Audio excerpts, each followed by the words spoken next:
everybody, it's Maria Willis from Card Mom here for Tonic Studios. I am so excited to let you guys know that the Stamp Club has just launched its second release.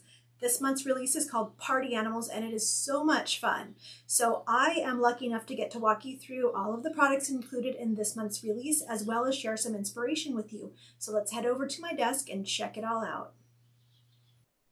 So this month for Stamp Club, we've got this really fun set called Party Animals. It is a 6x8 stamp set that has a coordinating die set. This bundle is sold for $34.99. We also have the Banners and Strips die set this month, and that will be sold at $14.99. This stamp set is a large stamp set. It's 6x8 and has 39 total stamps in it. It's got 21 images and 18 sentiments that you can mix and match to make your own custom sentiments. I love that it has large animals that can carry a card on their own. And then I think it's really fun that you can mix and match the sentiments as well. These smaller stamps are great for customizing those larger stamps or for building scenes so that you can create more detailed cards. Now, this Party Animal die set is also 6x8 inches and has 22 different dies.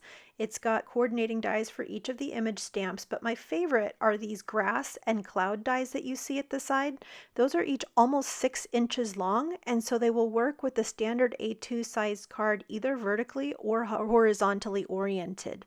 They are also great for creating your own stencils and creating dimension on your cards. Now let's take a look at the Banners and Strip die set, which also is on offer this month.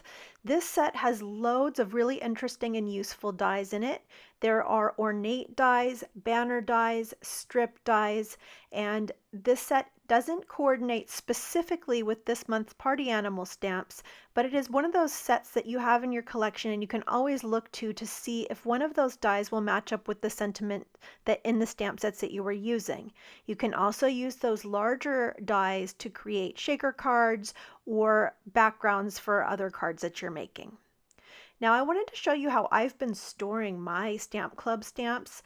Tonic Studios has these awesome binders for storing dies in, but they happen to work perfectly for storing the Stamp Club bundles as well. So there is an orange one and this duck egg blue one, which is what I happen to have mine stored in right now. So it's got a zipper that zips all the way around so you won't lose anything falling out of it. When you open it up, it's got a pack of 6 magnets in it for putting your dies on. So that's awesome to have those pre-cut. And then it's got these 6 pockets. They have tabs at the top right, and see there's a label sheet too. So you can label your stamp sets, and then the top center is notched out. So it's really easy to pull your stamps and dies out, which makes it just so much easier to use. So here's my heartfelt corsage set from last month and my Happy Mail envelope set. And you know what? I think I'm just going to go ahead right now and stick my Party Animals sets in there. You can see how easily it goes in. You don't have to do any work except for transferring the dies over. So I think I'll do that right now. I just pulled out one of those magnetic sheets, set the others aside, and then it's just as simple as transferring them over. Now, I like to save that acetate sheet that the dies come on for, shaker cards or some other crafty project. So don't throw that away. Just save it for something else. And then stick those dies all onto the magnetic sheet. And then all you need to do is pop that magnetic sheet straight into the envelope that your stamps and dies arrived in. And because it's already got the label on the back, I'm not going to label the top. But for other sets that aren't labeled, you can label them on the top. I already went ahead and put my Banners and Strip dies on one of the magnetic sheets, and now I'm just going to pop that back into the packaging.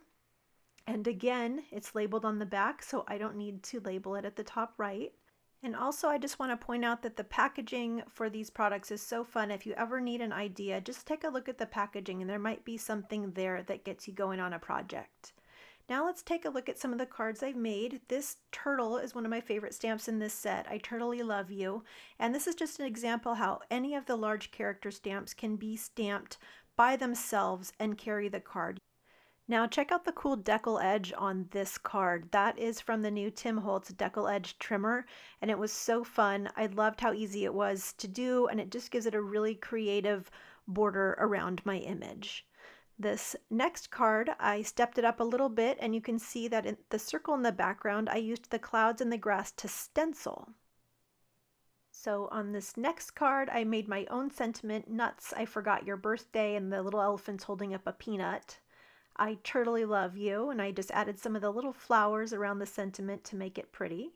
I hope your birthday is elephantastic, and make a wish, and the elephant is holding up a birthday cake for the bird to blow out the candles. It's so cute. And on this one, I actually used the Happy Mail envelope set, and I took the sign and put "Hey baby, time to party" on it. And there's a little cupcake for that baby elephant to blow out. This one is a more intricate card. It's got a frame around it, multiple balloons, and then you can see there's a lot of depth where I used both the die cuts and stenciling. This card is a frameless shaker card, so I made the whole front of my card into a shaker, and then I used my dies to cut the stamps out, and I popped them up onto the front of the card using foam tape. This is a really easy way to make shaker cards, and if you'd like to watch a tutorial, you can head over to my YouTube channel at Card Bomb by Maria Willis to learn how to make these. Now, if you'd like to learn how to make these cards, I've got a video on the Tonic channel showing how to make a range of cards from very simple to just stepped up a little bit more with a little bit of dimension and some stenciling, and then we'll put this card together on that video as well. So make sure you head over to the Tonic channel to catch that tutorial. Thank you so much for joining me today. I hope you will enjoy this release as much as I have, and I will see you later.